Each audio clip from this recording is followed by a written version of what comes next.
Alhamdulillah Rabbil Alamin.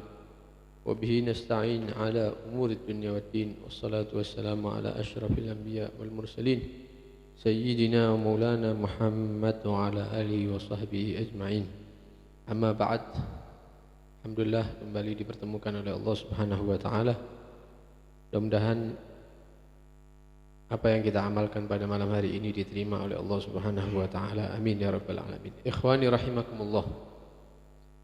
Berkata Al-Imam Al-Qutub Al-Habib Abdullah bin Alwi Al-Haddad radhiyallahu anhu wa nafa'ana bihi fid din wa dunya wal akhirah. Amin.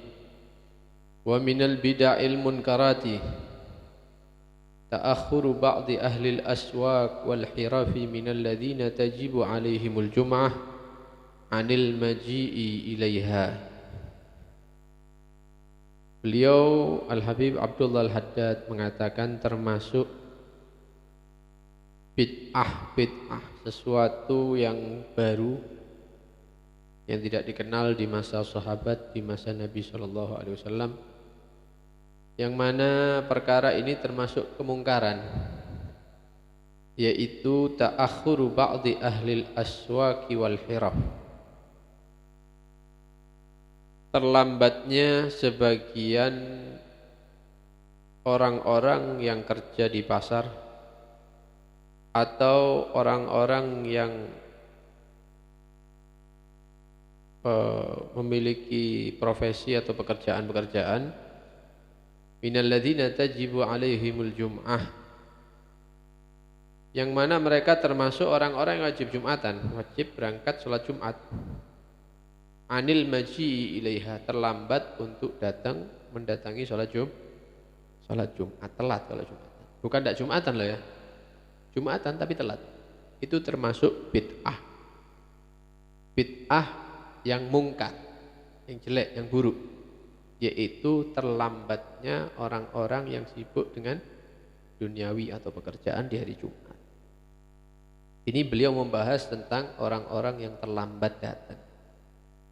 Bagaimana dengan orang-orang yang lebih memilih duniawinya meninggalkan sholat Jumatnya? Iya, bukan bid'ah mungkar lagi ya. Bisa-bisa termasuk orang-orang yang hatinya ditutup oleh Allah subhanahu wa ta'ala. Na'udzubillah min dzalik.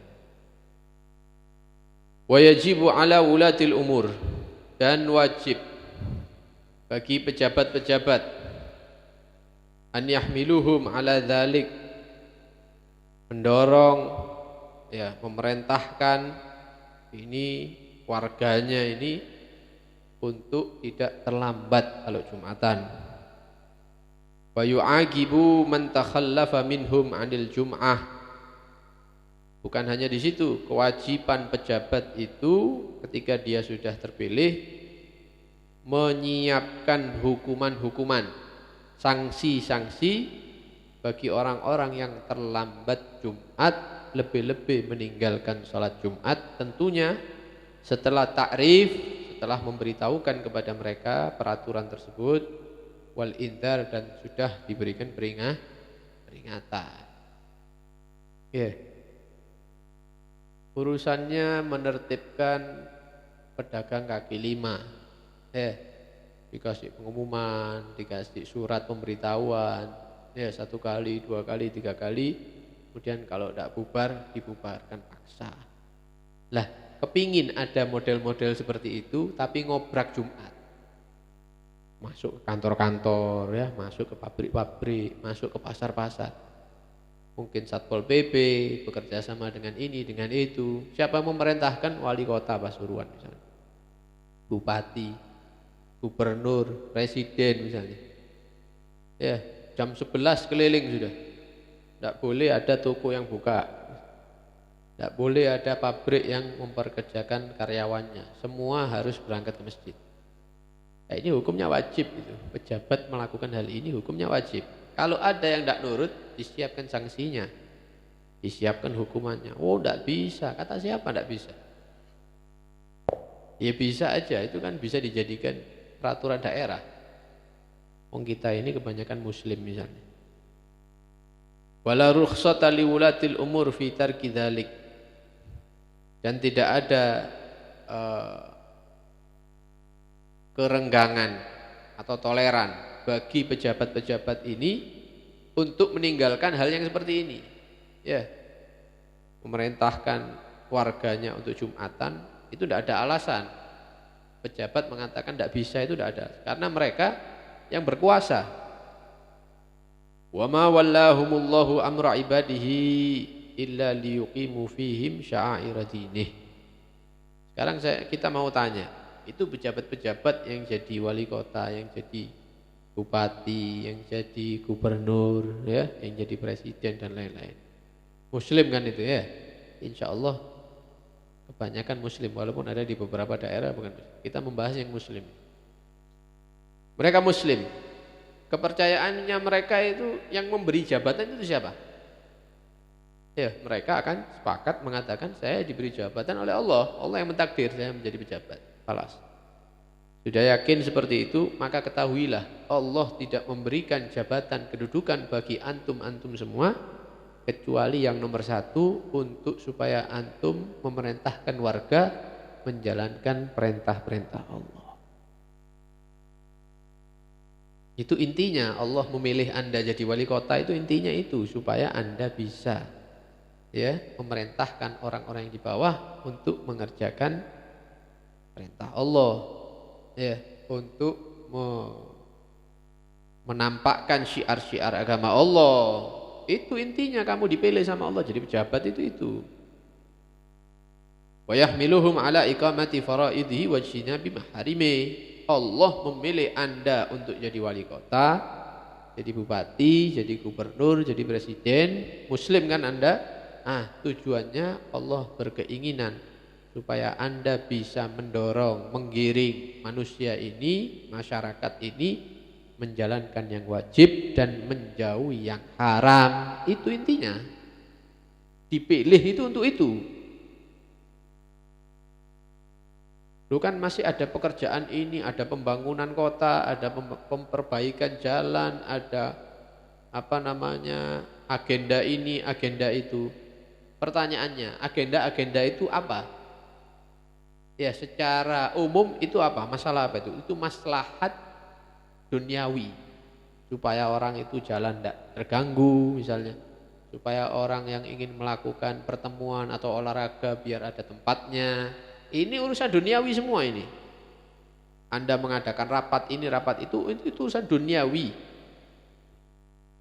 Lah Anda dipilih oleh Allah bukan untuk ngurusi itu saja. Yang nomor satu itu supaya mengajak warga menjalankan kewajiban Allah dan menjauhi larangan Allah.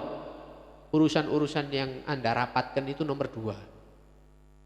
Nomor satu, bagaimana warga Pasuruan, bagaimana warga Jawa Timur, bagaimana warga Indonesia bisa menjalankan hal-hal yang diwajibkan oleh Allah, menjauhi hal-hal yang diharamkan oleh Allah. Itu nomor satu, dipilih sebagai pejabat. Adapun urusan duniawi itu sifatnya ngekor di belakang. Masalah agama, syiar agama, kewajiban agama, ini yang kepalanya, yang diinginkan ya oleh Allah Subhanahu wa taala agar supaya pejabat-pejabat itu mengarahkan masyarakatnya. Nah, mudah-mudahan ya dimulai mungkin dari kota kita ini Pasuruan, mudah-mudahan ada hal-hal yang seperti itu. Nah. Kemudian beliau mengingatkan tentang menjaga rawatib, qobliyah dan ba'diyah sunnah. Dan ini kalau kita lakukan termasuk sempurnanya menjaga sholat. Sempurnanya menjaga sholat. Loh, apa hubungannya sholat fardu, subuh, zuhur, asar, maghrib, isya dengan sholat sunnah yang kita lakukan? Qobliyah dan ba'diyah. Apa hubungannya? Karena dzalika li'annan nawafil jawabir lil faraid. Karena sholat fardu kita ini membutuhkan tembelan-tembelan. Ya kayak kendaraan itu kan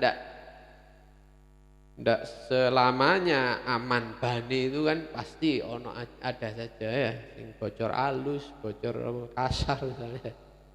Macam-macam, beldos, pecah ban di tol dan lain-lain. Nah, sholat itu seperti itu. Ada sholat-sholat fardu yang butuh untuk ditambal. Lah, nembelnya ini dengan sholat-sholat sunnah yang kita lakukan, yaitu qobliyah dan ba'diyah. Jadi kalau kita melakukan sholat fardu kemudian ada kekurangan karena kita tidak khusyuk atau khusyuknya sedikit, atau hati kita tidak hadir ketika sholat, mikir pekerjaan, mikir urusan, mikir anak, ya, mikir pekerjaan dan lain-lain.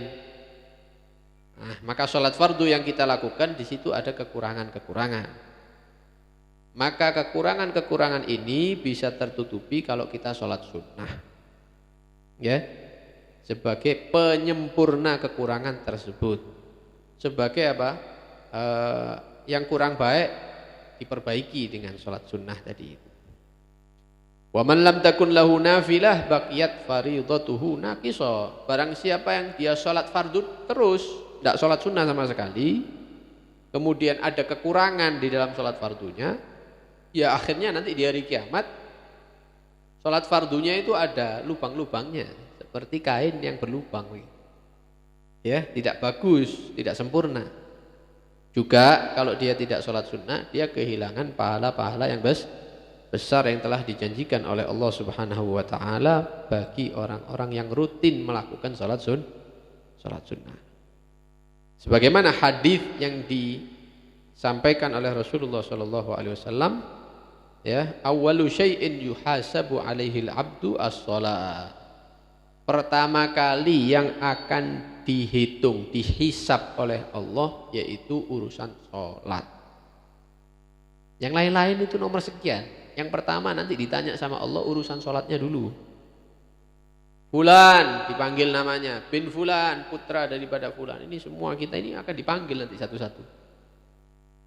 Menghadap Allah, di hadapan para malaikat Allah, di hadapan para nabi, para rasul, disaksikan oleh Nabi Muhammad SAW, disaksikan oleh para aulia, orang-orang soleh. Kita disuruh berdiri nanti, dihisab, dihitung sholatnya mulai balik sampai meninggal. Sholat subuhnya bagaimana ini Fulan ini, ya, bagaimana, coba dicek. Oh, pernah tidak sholat subuh, berapa kali, sekian kali. Oh, subuhnya telat. Oh, sudah terang dia baru sholat subuh. Semuanya dihisab. Sholat isya pernah ditinggalkan, ya, dihisab. Pertama kali yang dihisab yaitu sholat. Fa idza wujidat naqisah, kalau dilihat sholatnya itu seperti kain yang berlubang, ya, ada kekurangan-kekurangan karena tidak khusyuk, hatinya tidak hadir dan lain-lain, maka dikatakan unzuru, coba dicek, halahu min nafilatin, pernah tidak dia sholat sunnah dulu di atas dunia, qobliyah, ba'diyah, coba dilihat. Kalau ada, kita sempurnakan sholat fardu yang lubang tadi dengan sholat sunnah. Kalau tidak ada, ya apa yang mau dibuat nempel? No. Ya, yes, lubang-lubang begitu sudah rugi, ya, juga kehilangan pahala yang besar. Bagaimana orang-orang soleh itu sempurnanya mereka sholat, tapi mereka tetap sholat sunnah. Kita ini yang sholatnya nilainya tidak seperti mereka, tambah tidak sholat sunnah lagi. Ya, kebalik, seharusnya yang sempurna itu sholat sunnahnya sedikit. Kita yang tidak sempurna, tidak sholat sama sekali, sunnahnya ditinggalkan.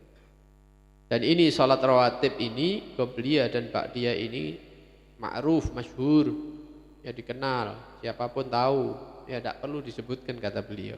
Ya, diantaranya yaitu 2 rakaat sebelum subuh, ya, 2 rakaat sebelum dan setelah zuhur.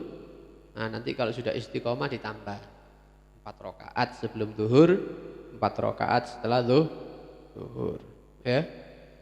Nanti kalau sudah rutin boleh ditambah 4 rakaat sebelum asar. Kemudian disunnahkan sholat sunnah setelah maghrib 2 rakaat.